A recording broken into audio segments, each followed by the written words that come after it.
ఇప్పుడు యేసుక్రీస్తు ద్వారా మనం దేవుని పిల్లలం కాబట్టి దేవుని పిల్లలకు దేవుని ఇల్లే ఒక శరణాలయం, ఒక ఆశ్రయపురం లాంటిది. ఆమె కదా, ఆశ్రయపురాలు ఇశ్రాయేల్ ప్రజల మధ్యలో నిర్మించమన్నాడు దేవుడు. ఆ ఆశ్రయపురాల్లో ఎలాంటి ఇబ్బందులు ఉన్నవాడైనా లేదా ఏదైనా ద్రోహం చేసి నేరం చేసినా కూడా ప్రధాన యాజకుడు ఉన్నంతకాలము ఆశ్రయపురంలో తలదాచుకోవచ్చు అన్నమాట. అలాంటి అవకాశము ఇశ్రాయేలీయుల యొక్క పట్టణాల్లో దేవుడు ఇచ్చాడు. మరి మన గ్రామాల్లో దేవుని మందిరం ఉంటే ఎంత వెలుగు, ఎంత దీవెన. మరి దేవుని యొక్క మహిమ ఈ ప్రాంతం మధ్యలోకి దిగి వచ్చినట్టే కదా. కానీ మీరు ప్రార్థించినప్పుడల్లా దేవుడు మన మధ్యలో ఉంటాడు. ఆమేన్ చెప్తారా?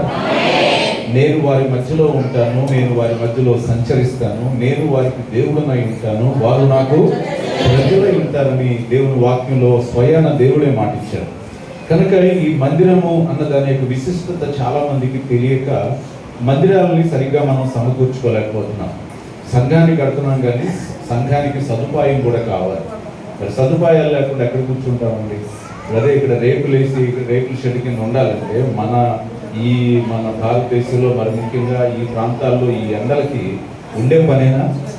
అసలు ఉండడం చాలా ఆత్మసిద్ధమే కానీ మరి శరీరం బాగా చెమటలు కాకపోతే నీరసం వచ్చి డిహైడ్రేషన్ వచ్చి పడిపోయారు అనుకోండి, ప్రార్థించడానికి ఓపిక ఉండాలిగా. మరి ఉపవాసం చేయాలంటే 1 గంటలోనే ఉపవాసం అయిపోతుంది అవ్వాల్సిందంతా.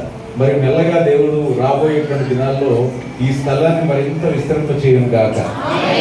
చక్కగా ఇందులో మెల్లమెల్లగా ఒక్కొక్క కావలసిన వస్తువులన్నీ దేవుడు సమకూర్చి పెట్టును గాక. ఏసీ కావాలంటే ఏసీ ఒకరు కొనిచ్చేయండి. అర్థమైందండి? చక్క కింద ఫ్లోరింగ్ ఏమన్నా లేకపోతే ఫ్లోరింగ్ వేయించండి, ఇంకోటి లేదంటే అది ఇచ్చేయాలి. దేవుని ఇంటిలో చాలు అన్నంతవరకు, ఇక వద్దు అన్నంత వరకు స్వేచ్ఛపూర్వకంగా మీరు తీసుకొచ్చి దేవునికి ఇస్తే మీ కుటుంబాలకు కూడా దేవుడు అలాంటి ఆశీర్వాదం ఇస్తారు. ఒకసారి యూరోప్ దేశంలో ఒక నాస్తికుడు ఒక ఆయనకి అమెరికాలో ఇంత అభివృద్ధి, ఇంత ఆశీర్వాదం ఎందుకు ఉంది, ప్రపంచ దేశాలన్నీ ఎందుకు అమెరికా అంటే అంత వ్యామోహంతో ఆ దేశంలో సంపాదించాలని డాలర్ల కోసం పరిగెడుతున్నారు అని ఆయన తెలుసుకోవాలని ఒక నాస్తికుడు అమెరికాకు వెళ్ళాడు.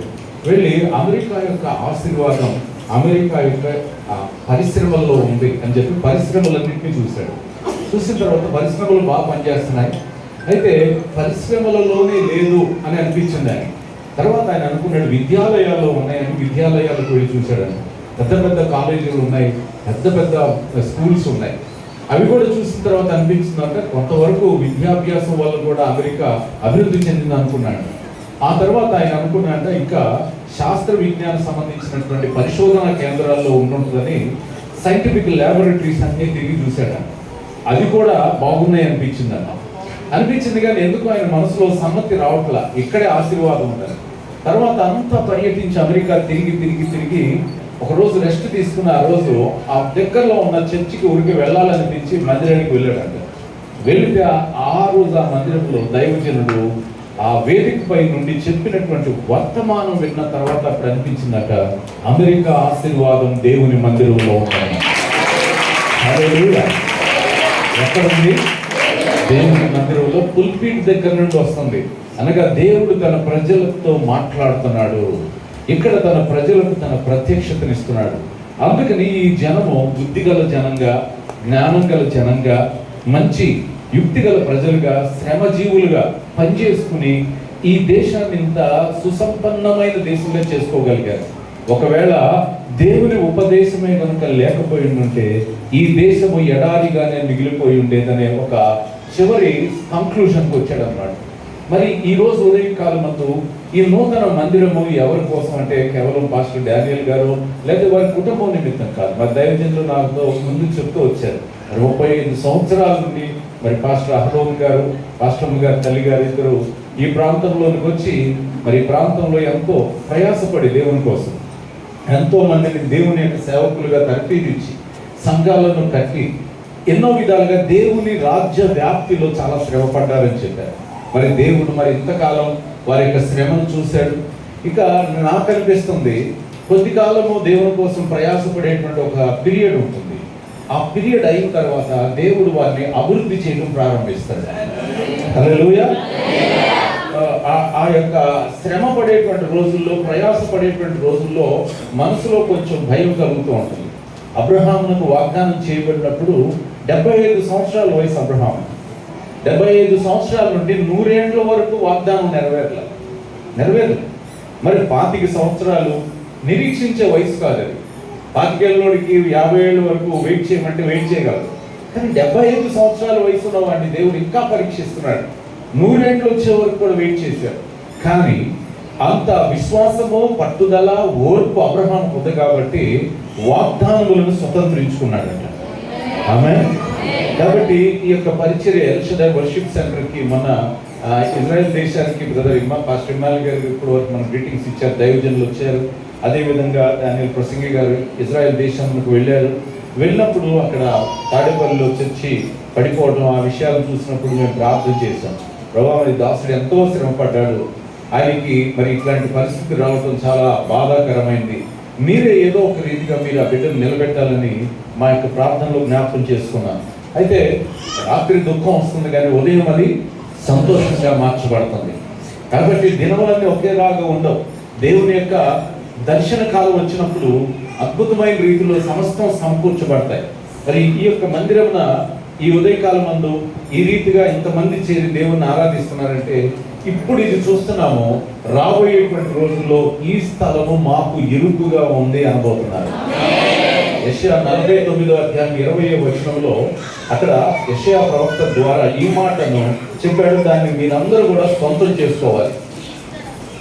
చదవండి. ఈ స్థలము మాకు ఇరుకుగా ఉన్నది, ఇంకా విశాలమైన స్థలము మాకిమ్మని నీ చెవులలో చెప్పుదురు. నీకు పుట్టిన పిల్లలు ఎంతమంది అవుతారు అంటున్నాడంటే ఇశ్రాయేలీయులకు దేవుడి వాగ్దానం చేస్తున్నాడు. మీరు సంతానహీనులై ఉన్నారని మీరు అనుకోవద్దు. నీకు నేను సంతానాన్ని ఇస్తాను. ఎంతమంది అవుతారంటే నీ సంతానము, అయ్యా ఈ స్థలము మాకు ఇరుకుగా ఉంది, పట్టట్లేదు, మాకు సరిపోవట్లేదు, అతి త్వరలో దేవుడి మాట ఇక్కడ జరిగించునుగాక. ఆమేన్. మరి అటువంటి మందిరము ఈ మందిరం అయినప్పుడు దేవుడి స్థలాలను విశాలపరచడమే కాకుండా ఇక్కడికి వచ్చినటువంటి కుటుంబాల్లో ప్రతి కుటుంబంలో కూడా ఇదే అభివృద్ధి, ఇదే ఆశీర్వాదం మీ కుటుంబాల్లో కూడా దేవుడు చూపించబోతున్నాడు. అంటే ఇక్కడ ఆశీర్వాదము ఒక మందిరానికి ఇచ్చి, గోడలకి లేదా బిల్డింగ్కి ఇచ్చి దేవుడు ఆశీర్వాదము, ఇందులో ఉన్నటువంటి ఆరాధికులకు దేవుడు ఆశీర్వాదాన్ని బిగబట్టేవాడు కాదు. మందిరం అంటే గుడి గోడలు కాదు కదా. గుడి గోడలలో లేడు దేవుడు అని ఒక పాట రాశాం, అవునా? ఈరోజు మనం బిల్డింగ్ని మనం డెడికేట్ చేసాం దేవునికి. బిల్డింగ్తో పాటు బిల్డింగ్ కంటే ముఖ్యమైనది దేవుడు చూస్తుంది ఈ హస్తకృతమైన ఆలయాన్ని కాదు చూస్తుంది. ఇందులో నివసించబోతున్నటువంటి, ఇందులో ఆరాధించేటువంటి మిమ్మలను దేవుడు చూస్తున్నాడు. ఆమేన్. ఎందుకనగా ఈ మందిరము హస్తకృతమైనటువంటి రాళ్లతో నిర్మించబడింది. కానీ ఆత్మ సంబంధమైన మందిరానికి క్రీస్తు యేసే ముఖ్యమైన మూలరాయి ఉన్నాడు. ఆమేన్. పేతురు రాసినటువంటి మొదటి పత్రిక 2వ అధ్యాయమును మనం చూసినప్పుడు అక్కడ క్రొత్త నిబంధన దృక్పథంతో దేవుని మందిరం అంటే ఎలాగో మనం అర్థం చేసుకోవాలో అక్కడ పేతురు గారు వివరంగా రాశాడు. మొదటి పేతురు పత్రిక 2వ అధ్యాయము 5వ వచనం చదువుదాం. యేసు క్రీస్తు ద్వారా దేవునికి అనుకూలములకు ఆత్మ సంబంధమైన బలులను అర్పించుటకు పరిశుద్ధ యాజకులుగా ఉండుటను మీరు సజీవమైన రాళ్ల వలె నుండి ఆత్మ సంబంధమైన మందిరముగా కట్టబడుచున్నారు. ఏలయనగా ఇదిగో నేను ముఖ్యమును ఏర్పరచబడినదియు అమూల్యమునకు మూలరాతిని సియోనులో స్థాపించుచున్నాను. ఆయన యందు విశ్వాసముంచువాడు ఏ మాత్రమును సిగ్గుపడడు అను మాట లేఖనమందు వ్రాయబడి ఉన్నది. విశ్వసించుచున్న మీకు ఆయన అమూల్యమైన వాడు. విశ్వసింపని వారికైతే ఇల్లు కట్టువారు ఏ రాతిని నిషేధించిరో అదే మూలకు తలరాయి ఆయనను. దేవుని స్తోత్రం కలుగునుగాక. హల్లెలూయా.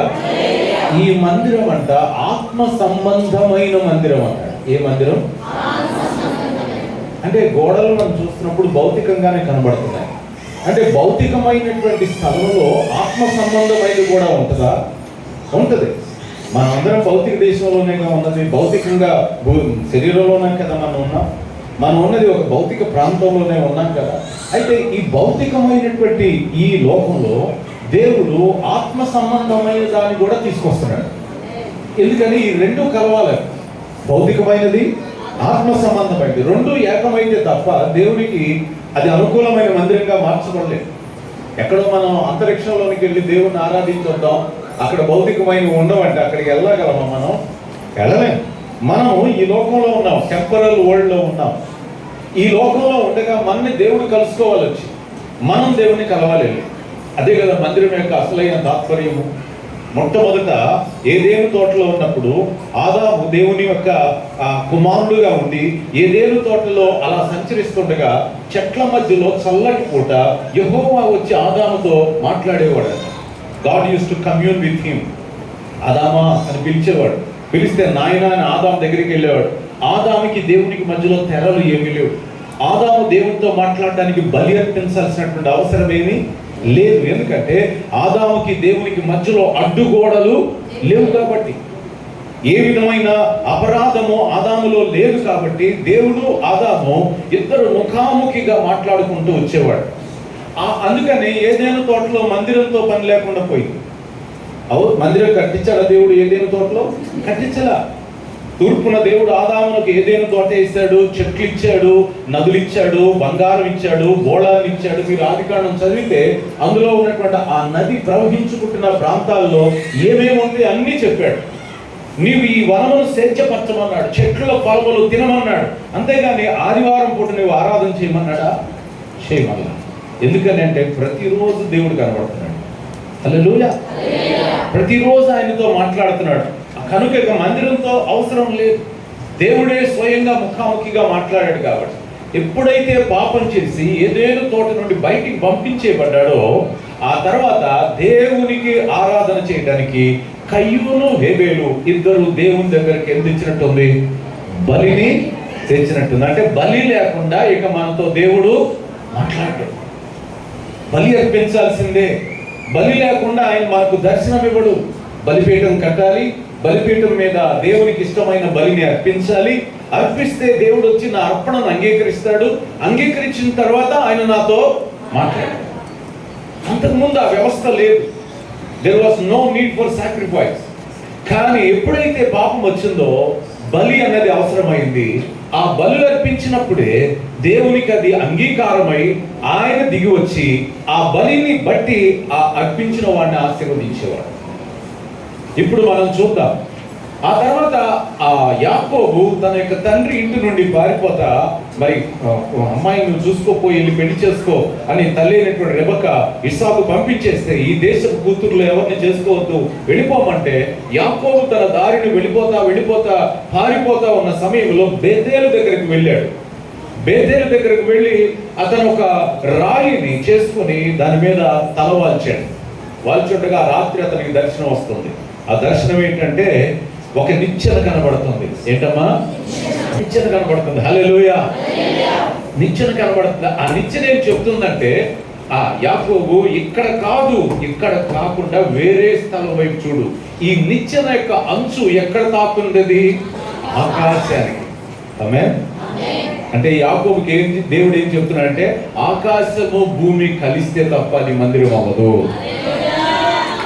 భూమి ఆకాశాలు కలిసిన చోటే మందిరం. ఆ నిచ్చెన పైనుండి దేవదూతలు దిగుతున్నారట, దేవదూతలు ఎక్కుతున్నారు. వెంటనే యాకోబు లేచినాడు. ఇది చాలా భయంకరం. ఇది చాలా మందిరానికి వచ్చిన వాళ్ళకి ప్రతి ఆదివారం అనిపించవలసిన అనుభూతి ఏంటంటే నిజంగా ఈ రోజు చాలా భయంకరమైనటువంటి దర్శనం చూశాను. నేను దేవుని యొక్క ప్రభావ మహిమను నేను చూశాను. పరలోకం తెరవబడుట నేను చూశాను. దేవుని యొక్క ఆత్మ నా మీదకి దిగి రావటం నేను చూశాను. అత్యున్నత సింహాసనమందు ప్రభు ఆసీనుడై ఉండగా నేను చూశాను అని యెషయా ప్రవక్త ఎలాగైతే ఆయన రాజైన ఉజ్జియా మృతి నొందినప్పుడు ప్రార్థన చేస్తూ ఉండగా దేవుని ఆలయంలోనికి వెళ్ళి అత్యున్నత సింహాసనం మీద ప్రభు కూర్చుంటూ చూశాడట. అనగా మన మందిరానికి ఎందుకు వస్తున్నాం తెలుసండి? దేవుని యొక్క పరలోకమందు ఆసీనుడైన ఆ దేవునితో మనం సంభాషణ చేయడానికి వస్తున్నాం. యాకోబుకు అప్పుడు అనిపించింది, ఇది మామూలు చోటు కాదు, ఇది పరలోకపు గవిని. ఆదికాండం 28వ అధ్యాయంలో ఈ విషయాలన్నీ రాయబడుతున్నాయి. మనం చదవాల్సిన అవసరం సమయం లేదు కాబట్టి. ఇది పరలోకపు గవిని, ఈ స్థలం నిజముగా దేవుని మందిరమే అని అక్కడి నుంచి దేవునికి ఒడంబడిక చేసుకున్నాడు. మరలా తిరిగి ఇక్కడ కనుక నన్ను తీసుకుని వస్తే ఈ స్థలంలో నీ కోసం నేను బలిపీఠాన్ని కడతానని దేవునికి నిబంధన చేసుకున్నాడు. ఇదంతా నేను ఎందుకు చెప్తున్నాను ప్రియులారా తెలుసా అండి? మందిరం అంటే మీ ఉద్దేశంలో ఏంటి అంటే, ఏదో కొద్దిసేపు పాటలు పాడుకుని మనం ఇంటికి వెళ్ళిపోయి, లేదా ఎప్పుడైనా ఒకసారి మనకి ఇబ్బందులు వచ్చినప్పుడు, కష్టాలు వచ్చినప్పుడు మాత్రమే దేవుని మందిరానికి వచ్చి మనం ఆ మొక్కుబడులు ప్రార్థనలు చేసుకుని, క్రిస్మస్ అప్పుడు, గుడ్ ఫ్రైడే అప్పుడు, ఈస్టర్ అప్పుడు వచ్చి మనందరం కలిసి ఆ కూటమి పెట్టుకుని, అలాంటి సందర్భాల కోసమే మందిరం అనుకుంటున్నారేమో మీ జీవితంలో. దేవుని మందిరం లేకుండా మన దినచర్యలు నడవవు. దేవుని మందిరం లేకుండా మన దినచర్య నడవదు. మీకు తెలుసా, యేసు ప్రభు వారు వాడుక చొప్పున సమాజ మందిరానికి వెళ్ళేవాడట. ఏ మందిరానికి? యూదులకు ఒకటే దేవాలయం ఉంది. ఆ దేవాలయం యెరూషలేములో ఉంటుంది. ఇప్పుడు అది కూడా లేదు. సొలొమోను కట్టించిన మందిరం లేదు. ఆ మందిరం తర్వాత ఇంకొక మందిరం కట్టారు. యెహోషువ, జెరుబ్బబేలు ఆ దినాలలో ఇంకొక మందిరం, రెండో దేవాలయాన్ని కట్టించారు. ఆ రెండవ దేవాలయాన్ని హేరోదు 46 సంవత్సరాలు మరామతు చేశాడు. ఆ దేవాలయం యొక్క రాళ్ళు మీరు చూస్తే అసలు ఒక్కొక్క రాయి మందిరం అంత ఉంటుంది. ఒక్క రాయి వెడల్పు, ఎత్తు ఈ మందిరం యొక్క సైజు ఉంటుంది. ఆ మూల నుండి ఈ మూలకి పక్కన మనం నిలబడితే ఆ రాళ్ళు పక్కన మరుగుజ్జులాగా ఉంటాం. ఇలా చెయ్యెత్తినా కూడా రాయి ఎత్తు మనకు అందదు. ఆ రాళ్ళు ఎలా తెచ్చాడా అనిపించింది. నేను ఆ యొక్క మందిరం లోపల దాదాపు ఒక 120 సార్లు యెరూషలేము పట్టణాన్ని, ఆ పట్టణంలో కిందున్న భాగాల్ని ఎంతో మందిని తీసుకుని వెళ్ళే సందర్భాల్లో చూశాను నేను. ఆ లోపలికి వెళ్ళి కింద భాగంలోకి వెళ్ళి చూస్తే ఆ పెద్ద రాళ్ళు, పెద్ద పెద్ద స్లాబుల్లాగా ఉంటాయి అన్నమాట రాళ్ళు. ఆ రాళ్లను ఎలా తెచ్చాడు అంటే, రాళ్లను ఏనుగులతో చిన్న దొంగల మీద అలా రోల్ చేసుకుంటూ, ఏనుగులు లాగుతుంటే దొంగలు వేస్తూ ఆ రాళ్లను పైకి తెచ్చాడు. 3000 అడుగులు ఎక్కించాడు పైకి. ఎవరు? హేరోదు. దావీదు సొలొమోను కట్టించినప్పుడు ఇలా గోపురంలాగా ఉండే కొండది, ఇలా నిలువుగా గోపురంలాగా ఉండేది. ఆ పైన సొలొమోను మందిరం కట్టించాడు.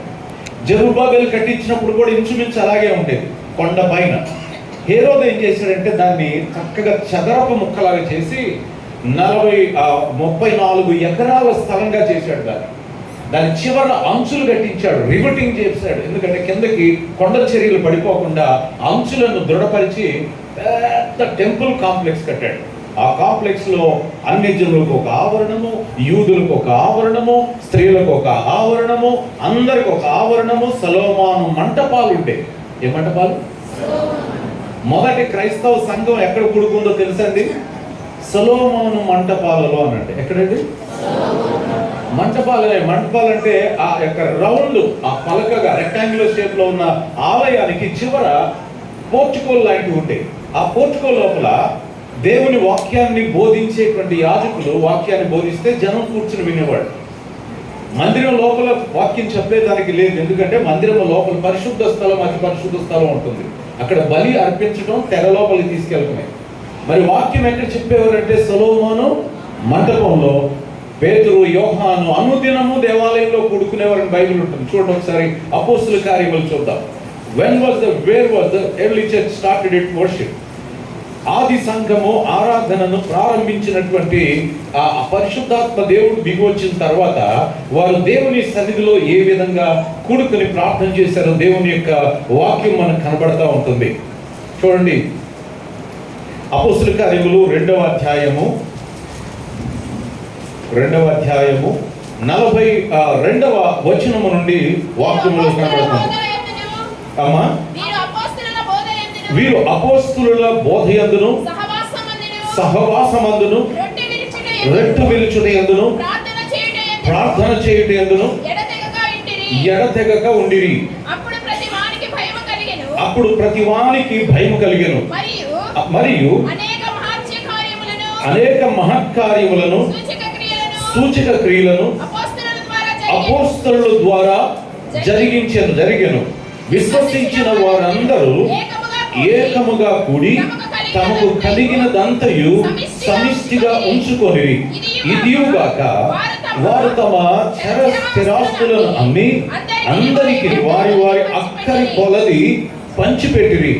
మరియు వారు ఏక మనస్కులై ప్రతి దినము దేవుని దేవాలయములో తప్పక కూడుచు ఇంటింట రొట్టె విరుచుచు దేవుని స్తుతించుచు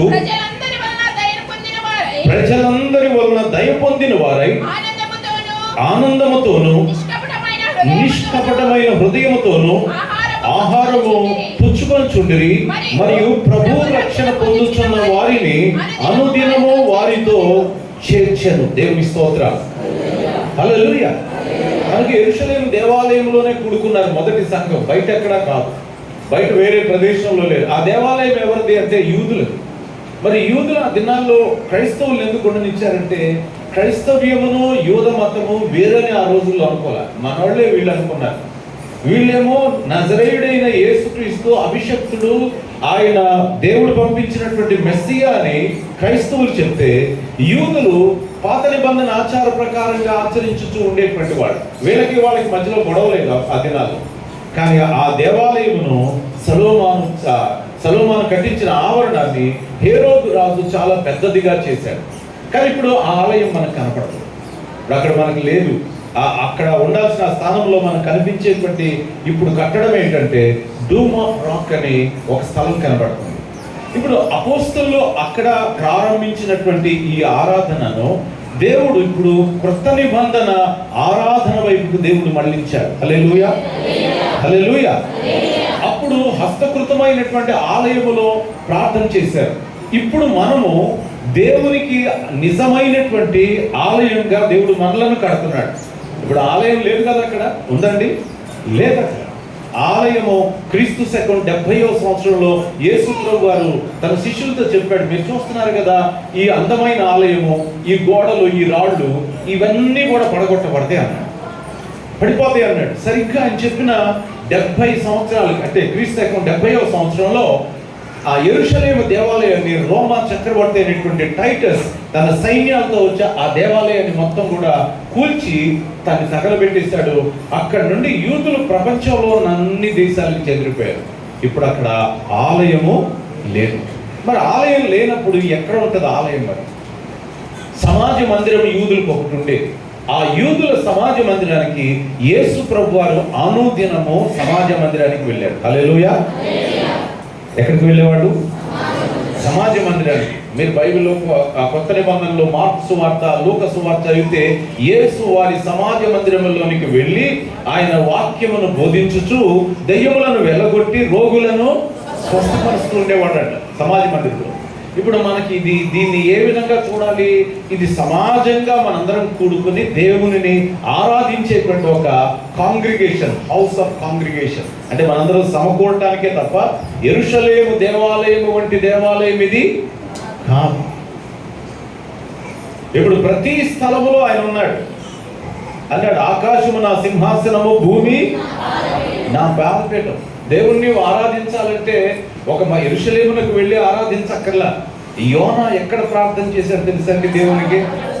చేప కడుపులో ఉండి కూడా ఎటువైపు తిరిగి ప్రార్థన చేశాడని ఉంది? యెరూషలేము వైపు తిరిగి. అంటే చేప కడుపులో ఉన్నవాడికి ఏ దిక్కున ఉన్నాడో అర్థం అవుద్దా? ఆ చేప కడుపులో ఉంటే ఆ నీరు కదా అతను చుట్టుముట్టేస్తాయి, దాంట్లో ఉన్న పొట్ట యాసిడ్స్ అన్ని ఆయన మీదకి వచ్చేస్తాయి, చర్మం మొత్తం కూడా యాసిడ్లు కొట్టుకుపోవాలి. అంటే చేప జీర్ణానికి లోపల ద్రవాలు ఉంటాయి. అలాంటి చేప కడుపులో యోనా దేవునికి ప్రార్థన చేసినప్పుడు ఆ ప్రార్థన యెరూషలేము వైపు తిరిగి ప్రార్థన చేయాలనుకున్నాడు. దానియేలు రాజశాసనం వచ్చినా సరే తన ఇంటి కిటికీ ఎటువైపు తెరిచాడట? యెరూషలేము వైపు తెరిచి ప్రార్థన చేశాడంటే పాత నిబంధన కాలంలో ప్రార్థన చేయాలంటే చేయాల్సినటువంటి దిక్కు ఏది? యెరూషలేము. ఇప్పుడు మరి కొత్త నిబంధన కాలంలో మరి యెరూషలేము లేదు కదా, అక్కడ మసీదు ఉంది కదా, ఇప్పుడు అది ఎట్లా మనం చేయాలి ప్రార్థన? కనీసం ముస్లిమ్స్ కూడా మసీదు వైపు తిరిగి ప్రార్థన చేయరు కదా. ఇప్పుడు మొట్టమొదట మహమ్మద్ ప్రవక్త యెరూషలేము వైపు తిరిగే ప్రార్థన చేయమన్నాడు ముస్లిమ్స్ కూడా. చేయమంటే ముస్లిమ్స్ అందరూ యెరూషలేము వైపు తిరిగి ప్రార్థన చేశారు. తర్వాత ఆయనకు అనిపించింది యూదులు ఆయనను మా ప్రవక్త కాదని చెప్పి ఆయన నమ్మనప్పుడు ఏం చేశారంటే మధ్యలో మార్చి ఇటు కాదు మీరు మక్కా వైపు తిరిగి ప్రార్థన చేయండి అన్నారు. అప్పటి నుంచి ముస్లిమ్స్ ఎటు తిరిగి ప్రార్థన చేస్తారు? మక్కా వైపు తిరిగి ప్రార్థన చేస్తున్నారు. మరి ఇప్పుడు మనం ఎటు తిరిగి ప్రార్థన చేయాలి? ఇంతకీ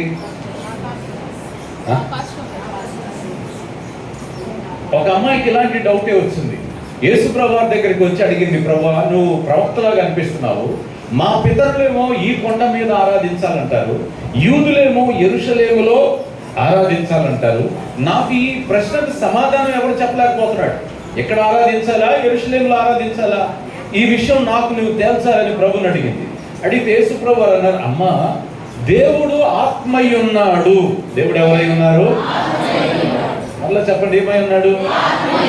యోహాను సువార్త 4వ అధ్యాయంలో ఎటు తిరిగి ప్రార్థన చేయాలి, ఎక్కడికి వెళ్ళి ప్రార్థన చేయాలని ఆ స్త్రీ ప్రభుని అడిగినటువంటి విషయం చూడండి. 4:19 చదువుతాం. అప్పుడు ఆ స్త్రీ, అయ్యా నీవు ప్రవక్తవని గ్రహించుచున్నాను, మా పితరులు ఈ పర్వతమందు ఆరాధించిరి కానీ ఆరాధింపవలసిన స్థలము ఎక్కడ ఉన్నదని మీరు చెప్పుదురని. అంటే మీరంటే యూదులు, మేము సమరయలో, మీరేం చెప్తారు? ఆరాధించాల్సింది ఎక్కడ ఉంది?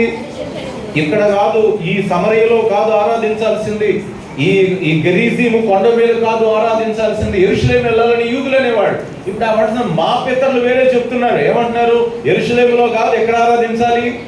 ఎక్కడ ఆరాధించాలి? ఈ సమస్య తేలట్లేదయ్యా. మీకు మాకు మధ్యలో ఉన్న గొడవలే. ఏ గొడవ? ఎక్కడ ఆరాధించాలా?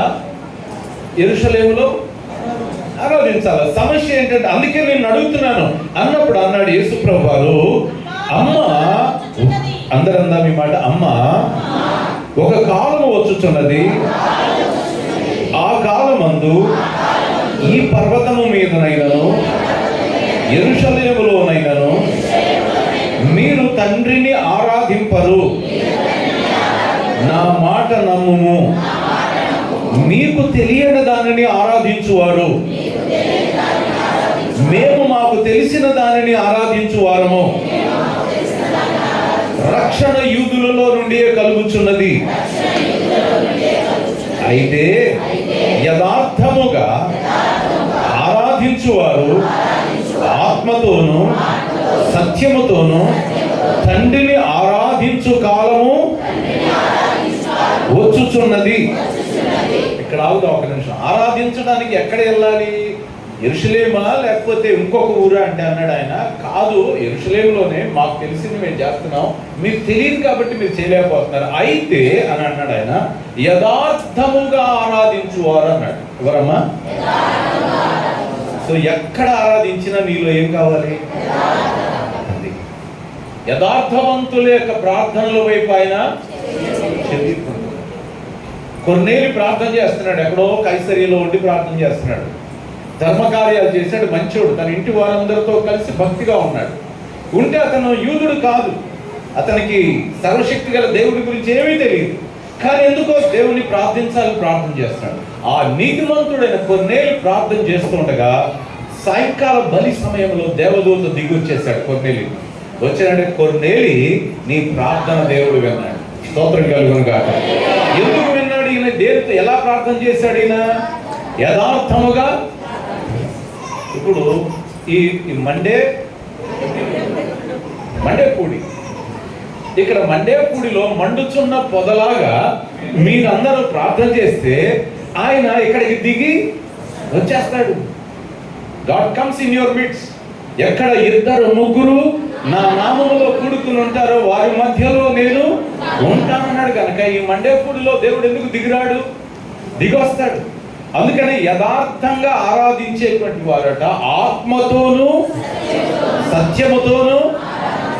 కనుక ఈ మందిరం ఎందుకు ప్రతిష్ఠించబడిందంటే మీరందరూ యథార్థవంతులు కాబట్టి, యేసు రక్తములో మీరు కడగబడ్డారు కాబట్టి, నీతిమంతులుగా మీరు తీర్చబడ్డారు కాబట్టి, నీతిమంతుని ప్రార్థన బహు బలము గలదై ఉంటది కాబట్టి ఈ స్థలం ఎందుకు వేశారంటే ఇక్కడ ధూపం వేయటానికి అనండి. ఏం వేయడానికమ్మా? To put the incense to the Lord. వాక్యం అంటుంది ప్రకటన గ్రంథంలో, పరలోకములు అంటే సువర్ణ ధూప పాత్రలు ఉన్నాయట. ఆ పాత్రలట పరిశుద్ధుల ప్రార్థనలతో నిండి ఉన్నాయట.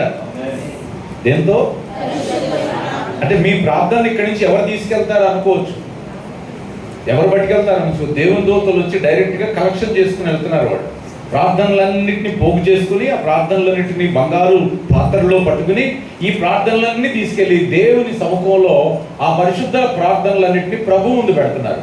ప్రభు ఏం చేస్తున్నాడు? ఆ ప్రార్థనలో ఇంకొంచెం సుగంధ ద్రవ్యమును కలుపుతున్నాడు. మన ప్రార్థనలో ఎవరండి? ప్రభు దాంట్లో ఇంకొంచెం సుగంధ ద్రవ్యాలను కలుపుతున్నాడు. కలిపినప్పుడు మన ప్రార్థనలకి ప్రభు యాజకుడుగా ఆయన చేస్తున్న యాజకత్వం ఎప్పుడైతే తోడయిందో ఈ ప్రార్థనలన్నీ లేచట దేవుని సింహాసనం దగ్గరికి వెళ్తున్నాయట. తప్పకూడదా? హల్లెలూయా. నీ ప్రార్థన ఎటు వెళ్ళిపోతుందో నీకు అర్థమైందా? నువ్వు చేస్తున్నావు, కప్పు దాడుతుందా పైకి? ప్రభువా ప్రభువా ప్రభువా ప్రభువా అని పొద్దస్తమానం అరిచిన పాపం చేసిన వాడి యొక్క ప్రార్థన తిరిగి వాని ఎదలోనికే వచ్చేస్తాడు. అంటే అది గోడకు తగిలి కిందకు వచ్చేస్తుంది. కానీ యథార్థవంతుల ప్రార్థనలు అయితే గగనాన్ని చీల్చుకుని వెళ్ళిపోతుంది. హల్లెలూయా. ఇన్ ఎసెన్స్ దానిలో ఎక్కే గుణం ఉంటుంది ఆ ప్రార్థనలో. ఏ గుణం? ఎక్కే గుణం. మీ ఆత్మ ఎప్పుడైతే దేవుని మీద ఆనుకుంటుందో మీ ప్రార్థన కూడా పైకి లేస్తూ ఉంటుంది. ఎప్పుడైనా విమానం మీరు ఎక్కి చూడండి, విమానం ఇంజన్ ఆన్ అయిన తర్వాత విమానం ముందు నేల మీద రన్ అవుతా అలా ఉండి సడన్ గా గాలిలోకి అలాగూ లేచి వెళ్తుంది. ఎందుకని? దాన్ని లేపేటువంటి ప్రొపెల్లర్స్ ఉన్నాయి, జెట్ ఇంజన్స్ ఉన్నాయి. వాటి యొక్క ఇంజన్ పవర్ను బట్టి ఆ ఇంజన్ పవర్తో విమానం రెక్కలు చాపి పైకి లేచి వెళ్ళిపోతుంది.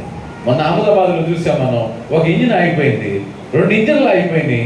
ఏమైంది? విమానం అలా వెళ్ళింది, ఇలాగూ బిల్డింగ్ మీద దిగిపోయింది.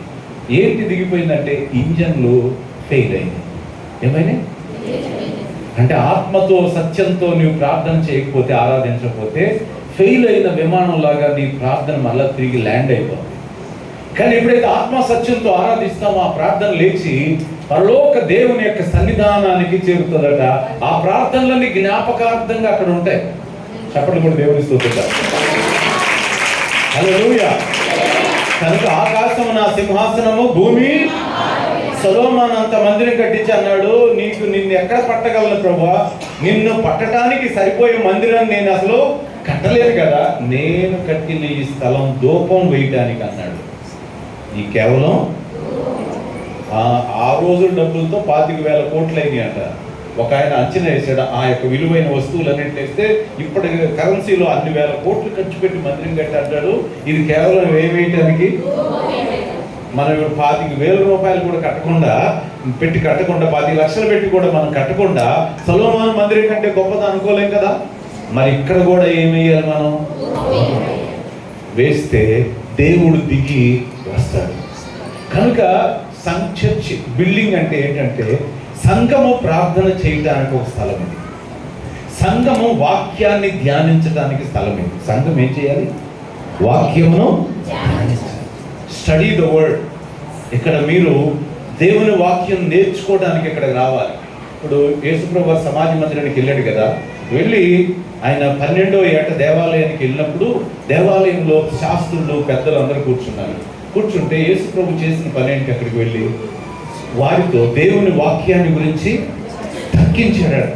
వాక్యం గురించి మాట్లాడుతుంటే ఆయన వేసిన ప్రశ్నలకు శాస్త్రులు పరిచయాలు కూడా సమాధానం. ఈ పిల్లోడికి ఇంత తెలివి ఎలాగ వచ్చింది? 12 ఏళ్ళు నిండలేదు వీడికి. తీరా చూస్తే ఇంత జ్ఞానం ఎలాగ వచ్చిందంటే ఆయన తల్లిదండ్రుల దగ్గర నుంచి నేర్చుకుంది ఏంటంటే బాల్య దినాల నుండి నేను దేవుని వాక్యమును అభ్యసించాను. హల్లెలూయా. ఇక్కడ సండే స్కూల్ జరగాలి. చెప్పండి, ఏం జరగాలండి? సండే స్కూల్ అంటే పిల్లలకి చక్కగా దేవుని యొక్క క్రమశిక్షణలో నీతి బోధన శిక్ష చేస్తూ పిల్లల్ని దేవుని వాక్యములో ఒక మంచి సాధనాలుగా తరబీదిచ్చేటువంటి వారు రావాలి ఇక్కడ. ప్రభు అలాగే పెరిగాడు కనుక దేవాలయానికి వెళ్ళినప్పుడు ఆయన యొక్క పాండిత్యాన్ని చూసి అదిరిపోయారు. ఈరోజు కొంతమంది దేవుని మందిరానికి వస్తారు, ఆదికాండం ఎక్కడుందో తెలీదు, ప్రకటన గ్రంథం ఎక్కడుందో తెలియదు. ఈ మధ్యలో గ్రంథాలు ఏమైనా పేరు చెప్పామంటే అయోమయంగా చూస్తారు. ఇది ఎక్కడ ఇవ్వండి, కొత్త పేర్లు ఏమి చెప్తున్నారు అన్నట్టుగా. బైబిల్ ఎక్కడ ఉంటుందో తెలుసా అండి? దుమ్ము పట్టేసి ఉంటుంది బైబిల్. ఏబట్టి బండి మాత్రం పొద్దున తుడుస్తారు, రాత్రి తుడుస్తారు, అద్దాలు తుడుస్తారు, ఇల్లు తుడుస్తారు, మొత్తం తుడిచి పెడతారు. కానీ దేన్ని తుడుచుకోవట్లా? బైబిల్ తోట్ల. దాని జిప్పు తీరు, లోపల తెరవరు, లోపల ఏముందో చూసుకోరు దాంట్లో. ఈ దినమున మీకు ఈ మందిరం వచ్చిందంటే నెక్స్ట్ ఇయర్ కల్లా మీరు దేవుని యొక్క వాక్యాన్ని నిరంతరం అభ్యసించేటువంటి స్థితి మీకు దేవుడు అనుగ్రహించునుగాక. ప్రవీణ్యులు అవ్వాలి శాస్త్రమందు, లేఖనములందు ప్రవీణులుగా అవటానికే మీకు ఈ గృహం ఇచ్చాడు దేవుడు. బెరయాలో ఉన్నటువంటి స్త్రీలు గనులు అంట. ఎందుకని? వాళ్ళు అనుదినము దేవుని వాక్యమును ఏం చేశారు? చెప్పండి అందరూ, ఏం చేశారమ్మా? నేను ముగిస్తున్నాను. మాకు మందిరం ఎందుకు వచ్చిందని వచ్చు, మీరు దేవుడిని కలుసుకోవడానికి వచ్చింది, మీకు దేవుని కలుసుకోవడానికి వచ్చింది మీకు. It's a meeting place with your God. యథార్థంగా దేవుడిని ఆత్మతోనూ సత్యముతోనూ ఆరాధించడానికి వచ్చింది. ఆరాధనకి వెళ్ళేటప్పుడు ఎవరైనా ఒట్టి చేతులతో వెళ్తాడా? వెళ్ళడు. ఏం చేస్తాడు? ఏ పట్టుకుని వెళ్తాడు? దేవునికి ఒక బలిని తీసుకుని వెళ్తాడు. దేవునికి అనుకూలమైన బలిని, ఇష్టమైన బలిని, దేవునికి అంగీకార యోగ్యమైన, ముందు నీ విరిగి నలిగిన హృదయాన్ని, తర్వాత దేవుడు నిన్ను ఆశీర్వదించిన కొలది మిమ్మల్ని దేవుడు ఆశీర్వదిస్తాడు గట్టిగా. ఆమేన్. నేనైతే నమ్ముతున్నాను, నేను దేవుడు మిమ్మల్ని ఆశీర్వదిస్తాడని. ఆమేన్. హల్లెలూయా. ఇది ఎలాగుందో దీనికి డబుల్ అయిపోతా ఉంటాయి మీ బిల్డింగ్లు. ఇక్కడి నుంచే మొదలవుతుంది కదా ఆశీర్వాదం. గడప కింద నుండి నది పుట్టిందంట. గడప కింద నుండి నది పుట్టాట. ఆ నది పారిన ప్రతి చోటల్లా అన్ని బ్రతికినాయి అంట అని ఎహెజ్కేలు గ్రంథంలో రాయబడి ఉంది మహిమ మందిరాన్ని గురించి. నేను ఒక గ్రామానికి వెళ్ళాను. అక్కడ లూథరన్ చర్చ్. ఆ చర్చిలో ప్రార్థన పెట్టించాలని చెప్పి ఒక సహోదరి నన్ను ఆ ఊరికి పిలిచింది. ఊరు పెద్దదే, అందరూ క్రైస్తవ కుటుంబాలే. వెళ్తే ఆ చర్చి తాళం వేసి ఉంది, కానీ ఒక కేటకిస్ట్ ఒక ఆయన ఉన్నాడు, పెద్ద ఆయన వచ్చి తలుపు తీశాడు. తలుపు తీసి సాయంత్రం ఎక్కడేనంటే మీటింగ్ పెడుతున్నాం అన్నాడు. లోపలికి వెళ్తే సాలిగూళ్ళు మొత్తం నా మొహాన్ని పట్టేసి, మొత్తం సాలిగూళ్ళే, ఎడు చూసినా సాలి పురుగులే. అసలు వాసన ఉంది, కడుపులో ఒక 25 సంవత్సరాల క్రితం తిన్నది కూడా బయటకు వచ్చేస్తుంది. అంత భయంకరంగా ఉందయ్యా, ఎక్కడైనా మీరు ప్రార్థన చేసేదన్నా? అవునయ్య గారు అన్నాడు. అందుకే కావాల్సి మీ యొక్క ప్రాంతం కూడా ఎలా కనబడుతుంది నాకు. ఎటు చూసినా కానీ వెలుగేం కనబడట్లా, చీకటి కనబడుతుంది. ముందు ఈ ఊర్లో ఎంతమంది ఈ సంఘానికి వచ్చేవాళ్ళని అందరిని పిలుచుకొచ్చిన తర్వాత కూర్చోబెట్టి వాళ్ళని వరండాలు పెట్టి లోపల పెట్టడం. ఇది ముందు మొత్తం మీరు శుభ్రం చేయండి. చేసి ఈ స్థలమును ముందు మీ ఇల్లు కంటే అందంగా తయారు చేయండి. మీ ఇళ్ళ కంటే అందంగా తయారు చేయండి అని అన్నప్పుడు ఎందుకంటే అన్నారు, మీ ఇల్లు అందంగా మారాలంటే ముందు దేవుని ఇల్లు కూడా అలా ఉండాలి. దేవుని ఇల్లు కూడా యేసుప్రభువు జయప్రవేశం చేసి దేవాలయానికి వెళ్ళి ఏం పట్టుకున్నాడు? ఆయన కొరడా తీసుకున్నాడు. తీసుకుని ఏమన్నాడు? నా తండ్రి ఇంటిని మీరు దొంగల గుహగా చేశారా అని చెప్పి ముందు దేవాలయాన్ని ముందు శుద్ధం చేశాడు. ఈ క్లెన్స్ ద టెంపుల్. ఆలయాన్ని శుద్ధి చేస్తే ఇక్కడ దేవుడు మీతో కలిసి నివాసం చేస్తాడు. ఇక్కడ నుండి మీ కుటుంబాలను కూడా దేవుడు ఆశీర్వదిస్తాడు. దేవుణ్ణి కలుసుకోవడానికి, ఆరాధించడానికి, చెప్పండి, దేవుణ్ణి కలుసుకోవడానికి, తర్వాత దేవుని సన్నిధిలో ప్రార్థించడానికి. ఆమేన్ చెప్తాం. దేవాలయంలో ప్రార్థన జరగాలి. ప్రార్థన, ప్రేయర్, అన్సీజింగ్ ప్రేయర్, ఎడతెగక ప్రార్థన చేయాలి. ప్రార్థన చేయాలి. తర్వాత లేఖనాలను పరిశోధించడానికి. చెప్పండి ఏంటమ్మా? లేఖనాలను పరిశోధించడానికి మీరు దేవునికి మందిరం. తర్వాత దేవునికి ఇష్టమైన సేవ చేయడానికి. దేవునికి ఇష్టమైన అంటే ఇక్కడ మిమ్మల్ని అందరినీ దేవుడు తన సేవలో ఏదో ఒక రూపంలో వాడుకుంటాడు. బోధించేవాళ్ళు కొందరైతే, పరిచయం చేసేవాళ్ళు కొందరు, పాడేవారు కొందరైతే, కొంతమంది ఇచ్చేవాళ్ళు కొందరు పంచిపెట్టేవాళ్ళు కొందరు భాషలు మాట్లాడేవారు, కొందరు విజ్ఞాపన చేసేవాళ్ళు. అందరికీ దేవుడు తన తాంతులు మీకు ఇస్తాడు. కనుక ఇక్కడ మీరు దేవునికి సేవ చేయాలి. మీరు ఉద్యోగంలో ఎలాగైతే పనిచేసి వస్తారో, లేదా మీరు పొలం పనికి వెళ్తే పొలం పనికి ఎలాగైతే పనిచేసి వస్తారో, అలాగే దేవుని పనిని నేను ఎంత చేశాను అని కూడా మీరు చూసుకోవాలి. అలా సేవ చేయండి. ఈ స్థలం నుండి దేవుడు మిమ్మల్ని అభివృద్ధి చేసి మరింత విస్తరింప చేయబోతున్నాడు.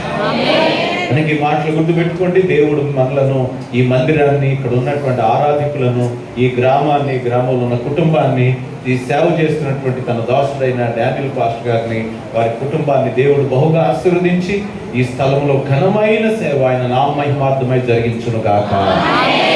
ఆమేన్. ప్రార్థన చేసుకుందాం. అందరూ కూడా ఏకీభవించండి. Let us pray. ప్రార్థన చేద్దాం. పరిశుద్ధుడైన మా తండ్రి, మీకు స్తోత్రములు. ఈ యొక్క ఉదయకాల సమయమందు ఎంతో అద్భుతమైన కార్యం జరిగించారు. ఇది యెహోవా ఏర్పాటు చేసిన దినం. ఇది మా కనులకు ఆశ్చర్యం అనిపిస్తుంది. 118వ కీర్తనలో చెప్పినట్టు, అయ్యా ఉత్సవ బలి పశువులు తీసుకుని వెళ్ళి బలిపీఠం దగ్గరికి వెళ్తాను, నా దేవునికి నేను కృతజ్ఞతాస్తుతులు చెల్లిస్తాను అని నానాడు భక్తుడు ఎలాగైతే నీ మందిరానికి వచ్చి బలిపీఠం దగ్గర ఉండాలనుకున్నాడో, ఇదిగో ప్రభువా, ఈ స్థలాన్ని మీ కొరకు ప్రతిష్ఠించుకున్నాం నాయన. లోపలికి వచ్చారు నీ ప్రజలు, మీరు కూడా మాతో వచ్చారు నాయన. నీ మహిమ మాతో దిగి వచ్చింది, నీ ప్రసన్నత మా మధ్యలోనికి దిగి వచ్చింది. కెరూబుల మధ్యలో ఆసీనుడైన దేవుడు దిగి వచ్చి ఉన్నాడని మేము నమ్ముతున్నాము. ఇశ్రాయేలు సైన్యములకు ముందు నడిచిన ఆ సర్వశక్తి గల దేవుని యొక్క మహిమ ఈ స్థలంలో ఉన్నదని మేము నమ్ముతున్నాము. ఉన్నవాడు అనువాడైన మా దేవుడు మా మధ్యలో ఈ ఉదయకాలం మందు ఉన్నాడని ప్రభువా మేము నమ్ముచున్నాము. నా ప్రభువా, ఇదిగో ఈ స్థలం మీకు అంకితం చేస్తుంటుండగా ప్రభువా, ఈ స్థలమే కాదు నాయన, ఇక్కడ సజీవమైన రాళ్ళు వలె నా ప్రభువా, ఈ గ్రామంలో నిన్ను ఆరాధించే ప్రతి కుటుంబాన్ని కూడా ఈ దినమున మీకోసం ప్రతిష్ఠిస్తున్నాము నా తండ్రి. మీరు ఆత్మ సంబంధమైన మందిరం అని అన్నారు కనుక ప్రభువా, ఈ స్థలములో యథార్థముగా ఆత్మతోను సత్యముతోను ప్రభువా, ఇది మొదలుకొని ప్రతి ఆదివారం, ప్రతి శుక్రవారం, ప్రతి ఉపవాస దినం, ప్రతి ప్రత్యేకమైనటువంటి ప్రతిష్ఠిత దినం, వ్రత దినాలలో మీ సన్నిధిలో మీ బిడ్డలు బహుగా ప్రార్థించుదురుగాక. ఈ ప్రజల ప్రార్థనలను నీవు ఆలకించి ఈ స్థలంలో వారి ప్రార్థనలన్నిటికీ జవాబు దయచేయుగాక. రోగులైన వారిని ముట్టి స్వస్థపరిచి అనేక మంది జీవితాలలో ప్రభువా నూతన వెలుగును ఈ స్థలంలో నింపబడును గాక. నీ దాసునిగా నేను కొద్ది నిమిషాలు మాట్లాడి నీ మాటలు వారి యొక్క విశ్వాస జీవితానికి, వారి యొక్క ఆధ్యాత్మిక జీవితానికి ఆశీర్వాదకరంగా ఉంచమని యేసు నామమును బట్టి ప్రార్థన చేస్తున్నాము తండ్రి.